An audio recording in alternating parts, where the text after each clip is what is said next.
दोस्तों बहुत बहुत स्वागत करता हूं आप सभी का। दिल्ली दंगा केस में आज सुप्रीम कोर्ट ने अपना फैसला सुनाते हुए 5 आरोपियों को जमानत दे दी, लेकिन 2 आरोपियों को जमानत नहीं दी।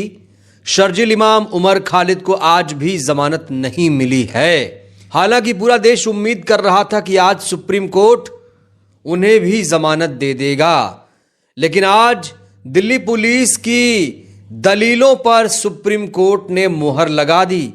दिल्ली पुलिस लगातार उमर खालिद की जमानत का विरोध कर रही थी और आज वही हुआ आखिर जिसका डर था। बड़ा सवाल, क्या अब कोर्ट में भी भेदभाव हो रहा है? क्या अब कोर्ट भी निष्पक्ष नहीं रहे? क्या अब अदालत पर भी दबाव आ रहा है कि किसे जमानत मिलना चाहिए, किसे नहीं मिलना चाहिए? दोस्तों, इस समय पूरे देश में उमर खालिद को लेकर चर्चा हो रही है और सुप्रीम कोर्ट के फैसले को लेकर बहुत सारे लोग अपने अपने रिएक्शंस दे रहे हैं। आप लोग मुझे बताइए, उमर खालिद को जमानत क्यों नहीं मिल रही है? क्या वजह है? कौन सा गुनाह किया है उमर खालिद ने? सबसे पहले आप लोग बिना देर किए कमेंट कर दीजिएगा और यह भी बताइएगा आप ये वीडियो कहां से देख रहे हैं। तो आज की हमारी ये वीडियो दोस्तों बहुत ज्यादा इंपॉर्टेंट होने वाली है, इसे बिल्कुल भी स्किप मत करिएगा। ये पूरा वीडियो मैं आज आपको दिखाऊंगा तो आपको समझ में आ जाएगा कि सुप्रीम कोर्ट आजकल किस तरीके से फैसला दे रहा है और उमर खालिद को आखिर जमानत क्यों नहीं मिल रही है, किसका दबाव है। आज हम आपको संविधानवादियों का रिएक्शन दिखाएंगे, जो संविधान लोकतंत्र में विश्वास रखते हैं। वो लोग उमर खालिद को इंसाफ ना मिलने पर, जमानत ना मिलने पर कैसे रिएक्ट कर रहे हैं और जिस तरीके से वो रिएक्ट कर रहे हैं उसमें भी शिक्षा छुपी हुई है, उसमें भी जानकारी कूट कूट कर भरी हुई है।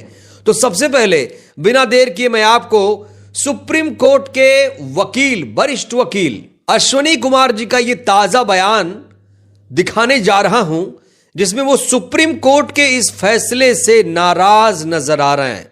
अश्विनी कुमार जी वही वकील हैं जो लगातार शर्जील इमाम, उमर खालिद जैसे लोगों की पैरवी कर रहे हैं। हालांकि आपको बता दें कि जो बचाव पक्ष है, जो डिफेंस वकील हैं, उसमें 2-3 वकील और हैं, जैसे कि अभिषेक मनु सिंह भी, इसके अलावा कपिल सिब्बल, और इसी ग्रुप में अश्विनी कुमार भी शामिल हैं जो चाहते हैं कि उमर खालिद को जमानत मिल जाए। तो सबसे पहले आप अश्विनी कुमार जी की ये प्रतिक्रिया देखिए, वो इस फैसले को लेकर क्या टिप्पणी कर रहे हैं, सुनिए जरा। देखिए, सुप्रीम कोर्ट के कई ऐसे फैसले हैं जहां उन्होंने कहा है कि आर्टिकल 21 संविधान का सबसे सर्वोपरि आर्टिकल है और इंडिविजुअल लिबर्टी संविधान की सबसे सर्वोपरि वैल्यू है।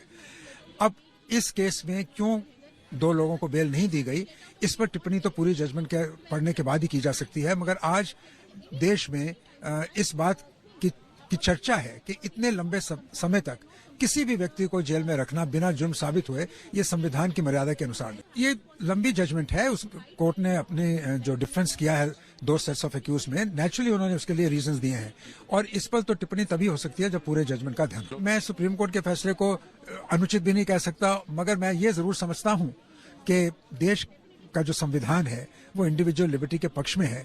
इतनी लंबी सजा बिना जुर्म साबित हुए संविधान की मर्यादा के अनुसार नहीं। तो सुप्रीम कोर्ट ने आज अपने फैसले में साफ तौर से यह स्पष्ट संदेश दिया कि उमर खालिद को जमानत फिलहाल नहीं मिल सकती। तमाम लोग अपने अपने तरीके से सुप्रीम कोर्ट के फैसले पर टिप्पणी कर रहे हैं, रिएक्शन दे रहे हैं। अब मैं आपको शिवसेना यूटीबी सांसद प्रियंका चतुर्वेदी का बयान दिखाने जा रहा हूं।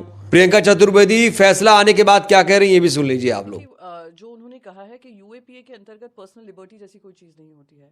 अब यूएपीए के चार्जेस में तो डाला है, पर चार्जशीट 5 साल हो गए हैं, फाइल नहीं हुई है। 5 साल से वो इंतजार कर रहे हैं कि चार्जशीट हो, फिर उसके बिना पर डिस्कशन, ये कोर्ट में सुनवाई हो और फिर जो भी निर्णय होता है कोर्ट का उसको सम्मानपूर्वक उसके अनुसार काम किया जाए। तो चार्जशीट नहीं है, फिर जब भी बेल आ रही थी उसको रिजेक्ट किया जा रहा था, फिर हाई कोर्ट में भेजा जा रहा था। अब जब सुप्रीम कोर्ट में सुनवाई हुई है, कुछ लोगों को मिल गई है बेल, इन दोनों को नहीं मिली है, यही कहकर कि पर्सनल लिबर्टी नहीं है।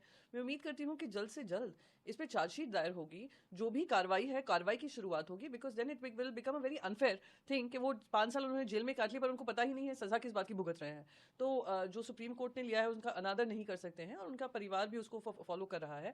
पर उम्मीद करते हैं जल्द से जल्द जो न्याय की प्रक्रिया होती है शुरू हो और जो भी वर्डिक्ट हो, जो भी आउटकम्स हो, वो जनता के बीच में। तो सुप्रीम कोर्ट का फैसला आने के बाद ना सिर्फ लोग ग्राउंड पर बात कर रहे हैं बल्कि सोशल मीडिया में इसको लेकर बड़ी ज्यादा चर्चा है। तो सोशल मीडिया में किस तरीके की चर्चा छिड़ी हुई है इस फैसले आने के बाद, कुछ महत्वपूर्ण रिएक्शंस, कुछ राष्ट्रीय रिएक्शंस मैं आपके सामने रखने जा रहा हूं। यहां दया शंकर जी लिखते हैं, सुप्रीम कोर्ट से जमानत याचिका रद्द होने के बाद उमर खालिद भारत के लोकतंत्र, संविधान, न्यायपालिका को समझने का विशाल आईना बन गए हैं। तो अब लोकतंत्र, संविधान को समझिए कि हमारा जो कानून है कैसे काम कर रहा है। संविधान तो बहुत बेहतरीन है, इसमें कोई दो राय नहीं है, लेकिन संविधान चलाने वाले कैसे हैं ये बड़ा सवाल है। हमारे संविधान कानून में एक बहुत अच्छी बात लिखी हुई है कि कानून के सामने सब बराबर हैं। लेकिन अगर आप उमर खालिद और राम रहीम आसाराम की तुलना करेंगे तो आपको ऐसा दिखेगा नहीं। वहीं सोशल मीडिया के एक यूजर अशरफ हुसैन लिखते हैं, सुप्रीम कोर्ट ने शर्जिल इमाम उमर खालिद की जमानत याचिका खारिज कर दी। हालांकि मीरन हैदर, गुलफिशा फातिमा, शिफाउर रहमान, मोहम्मद शकील खान, शादाब अहमद को जमानत दे दी। शर्जिल और उमर की गलती शायद गुरमीत राम रहीम और आसा राम से भी ज्यादा है, यहां पर यह टिप्पणी कर रहे हैं। वहीं भारतीय पत्रकार सौरभ दास ने इसको लेकर बहुत तीखी प्रतिक्रिया दी है। मुझे लगता है आप लोगों को सौरभ दास के इस बयान को गहराई से समझना चाहिए। उन्होंने कहा है, सुप्रीम कोर्ट ने उमर खालिद की जमानत याचिका पर बेहद क्रूर रवैया अपनाया। अदालत ने न सिर्फ उनकी जमानत याचिका खारिज कर दी बल्कि उन्हें अगले 1 साल तक जमानत के लिए दोबारा आवेदन करने से भी लगभग रोक दिया। यह लोकतंत्र के लिए वाकई बहुत ही भयानक दिन है। शर्मनाक, शर्मनाक, शर्मनाक। दोस्तों, उम्मीद की जा रही थी कि सुप्रीम कोर्ट इस बार उमर खालिद को जमानत दे देगा, लेकिन ऐसा हुआ नहीं और इसीलिए यह गुस्सा फूट रहा है लोगों का। लोग बहुत ज्यादा नाराज हैं। ये लोग जो बोल रहे हैं पूरी बात नहीं बोल रहे हैं। पूरी बात कह देंगे तो बवाल मच जाएगा। एक और पत्रकार हैं राजदीप सरदेसाई, इन्होंने कहा कि उमर खालिद को जमानत नहीं मिली, लेकिन रेप और मर्डर के दोषी राम रहीम को एक बार फिर पैरोल मिल गई। 2017 में दोषी ठहराए जाने के बाद से राम रहीम 14 बार जेल से बाहर आ चुका है। यह है इंडिया का क्रिमिनल जस्टिस सिस्टम। तो यहां राजदीप सरदेसाई कह रहे हैं यह है इंडिया का क्रिमिनल जस्टिस सिस्टम। जो जस्टिस सिस्टम बना है हमारे देश का उसे क्रिमिनल बता रहे हैं मशहूर पत्रकार राजदीप सरदेसाई। क्या आप लोग राजदीप सरदेसाई जी के इस बयान से सहमत हैं? सहमत हैं तो ये भी आप लोग लिखिएगा। इस बीच एक और यूजर है, लिखते हैं, उमर खालिद और शर्जिल इमाम को जमानत नहीं मिली। यह सुविधा सिर्फ राम रहीम जैसे बलात्कारियों के लिए है। तो राम रहीम को जमानत मिल जाएगी, आसा राम को जमानत मिल जाएगी, रेपिस्टों को, बलात्कारियों को, हत्यारों को जमानत मिल जाएगी, लेकिन उमर खालिद को जमानत नहीं मिलेगी। और जिन लोगों को लगता है कि उमर खालिद आतंकवादी है, बहुत गलत इंसान है, तो उन लोगों को एक बार उमर खालिद का ये वीडियो जरूर देखना चाहिए। देखिए उमर खालिद कैसा बोलते थे, उनकी सोच क्या है। हिंसा का जवाब हिंसा से नहीं देंगे, हम नफरत का जवाब नफरत से नहीं देंगे। अगर वो नफरतें फैलाएंगे तो हम उसका जवाब प्यार से देंगे। अगर वो डंडा चलाएंगे तो हम तिरंगा उठा के लहराएंगे।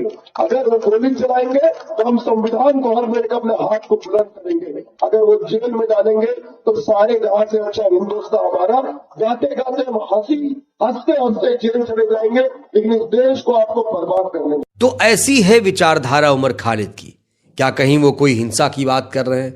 वो तो कह रहे हैं कि भाई हिंसा का जवाब हिंसा से नहीं देना चाहिए। वो हमेशा लोकतंत्र, संविधान को मजबूत करने की बात करते थे, सत्ता से, सरकार से सवाल करते थे। शायद इसीलिए वो इस समय जेल में है। भगत राम जी को आप लोग जानते होंगे। भगत राम जी ने भी इसको लेकर एक रिएक्शन दिया है। उन्होंने लिखा है कि उमर खालिद ना तो किसी का बलात्कार किया, ना किसी का मर्डर किया, ना किसी को गोली मारने को कहा, तो उसे ऐसे कैसे छोड़ दें? Don't forget, it's new India now. Asking such questions, how understand? Case dismiss। बहुत ही तीखा तंज कसा है भगत राम जी ने। भगत राम जी ने चोट की है अपने जुडिशरी सिस्टम पर कहने को तो कहा जाता है कि कोर्ट के फैसले पर सवाल नहीं खड़े कर सकते, लेकिन दोस्तों अब लोगों की उम्मीद टूटती जा रही है, सब्र का बांध लोगों का टूट रहा है, इसीलिए लोग इस तरीके का रिएक्शन दे रहे हैं। वहीं दिल्ली बीजेपी का नेता मंत्री कपिल मिश्रा ने इस फैसले को लेकर क्या कहा, ये दोस्तों आपको सुनना चाहिए।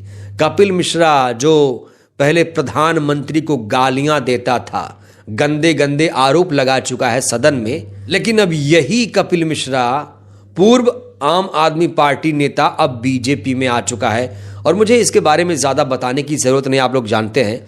इन्होंने कहा है कि उमर खालिद और शर्जील इमाम पर सुप्रीम कोर्ट का फैसला साबित करता है कि दिल्ली का दंगा साजिश थी, दिल्ली का दंगा साजिश थी और इन लोगों ने दिल्ली में दंगा करा दिया। ये कहना है दिल्ली के मंत्री का, शायद ये गृह मंत्री है दिल्ली का शायद। और दिल्ली पुलिस किसके अंडर काम करती है? गृह मंत्री के अंदर।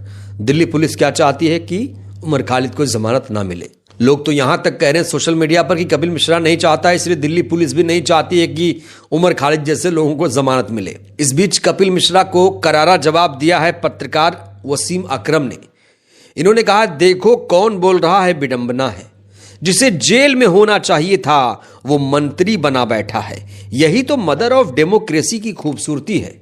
यहां पर साफ तौर से कह रहे हैं वसीम अकरम कि कपिल मिश्रा जैसे लोगों को दिल्ली दंगों के आरोप में जेल में होना चाहिए था, लेकिन दुर्भाग्य है कि ये लोग मंत्री बनकर बैठे हैं। कह रहा हूं, ट्रंप के जाने तक तो हम शांति से जा रहे हैं, लेकिन उसके बाद हम आपकी भी नहीं सुनेंगे अगर रास्ते खाली नहीं हुए तो। साइंटिस्ट जेल में है, बलात्कारी बाहर घूम रहे हैं, राम रहीम बाहर है।